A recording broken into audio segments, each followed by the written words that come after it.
So the President of the United States has the power to combat insurrection and to protect Americans from harm. In fact, that's his primary duty. The president's primary duty is not to bring down food prices or to have global warming funds. It's to protect Americans from immediate danger. Okay? Number one. The definition of insurrection is an act of revolting against civil authority or established government. That's an insurrection. If you're revolting, if you're burning down federal buildings, if you're trying to kill ICE agents, that's an insurrection. Okay.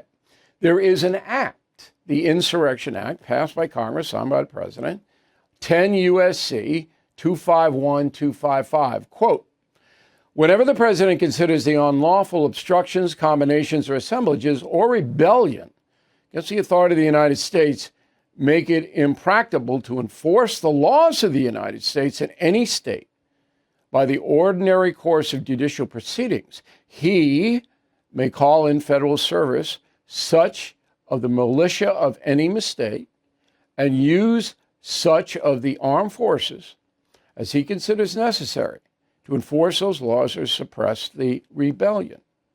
To enforce those laws is the key here, okay? So these judges who are blocking Donald Trump from sending guard to Portland, Oregon, to L.A., to Chicago, they are operating outside the Constitution, these federal judges. They don't care about the Constitution. They are ruling in a political way. Right? There's the proof. If you don't want to see it, people believe what they want to believe. Okay, my job is to tell you what the truth is. So let's go to Oregon. Oregon, for the past 5 months, has been under siege by anarchists in Portland, the largest city. They're trying to destroy ICE headquarters. They are threatening ICE agents. And this has been going on almost every day. And you're telling me that the president doesn't have the power to protect federal property and his agents? Come on. That's ridiculous. All right. And that is why the appeals court in San Francisco ruled yesterday that the president can send in a guard. Now, the radicals who don't want any of that are saying, well, we want another hearing, and they'll get it, and that's fine. That's fine. Let's right up to the Supreme Court. That's where I want it to go. Write it down. Okay. So Portland is a slam dunk. How about Chicago? Well, it is obvious that the local authorities, the police in Chicago, aren't going to protect ICE agents or federal property. That is obvious. I can prove it, and I have gone over this before, but it's worth mentioning again. So you will remember that on October 4th of this, end of October now, there was a big confrontation in Chicago between radicals and ICE agents. There was a woman with a gun in her car who tried to ram ICE agents. That could kill them, of course. The ICE agent shot the woman, all right? She went to the hospital, she's all right, and then was released by a judge despite the federal government asking that this woman be detained until her trial hearing. No, let her out, okay? Her name is Miramar Martinez. She's pled not guilty, but she's guilty as hell. Okay, everybody knows she's guilty, including Miramar. Judge goes, no, even though the federal government, even though you try to kill ICE agents with your car, I'm letting you out. No, that's supporting an insurrection. All right. So just that alone.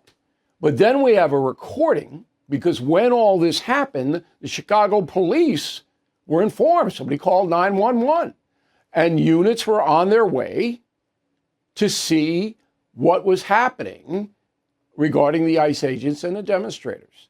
And this is what the police units were told when they were driving toward the scene of the crime. Go.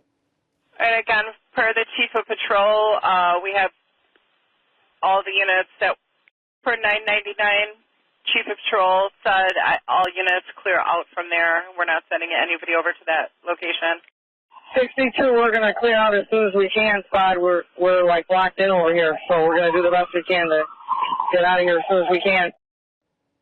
So the local Chicago authorities will not protect federal ICE agents, period. There's no other side to the story. Let's face it, the U.S. economy is under stress. National debt rising, trade war shaking the markets. And meanwhile, China is dumping the dollar and stockpiling gold. That's why I protected my savings with physical gold and silver through the only dealer I trust, American Hartford Gold. And you can do this. Get precious metals delivered to your door or place in a tax-advantaged gold IRA. They'll even help you roll over your existing IRA or 401k, tax and penalty free. With billions in precious metals delivered, thousands of 5-star reviews, and an A+ from the Better Business Bureau, you can trust American Hartford Gold as I do. Please call 866-501-5201 or text BILL to 65532. Again, that's 866-501-5201 or text BILL to 65532. Thank you for watching. To view full episodes of the No Spin News anytime, sign up to become a BillO'Reilly.com premium or concierge member today.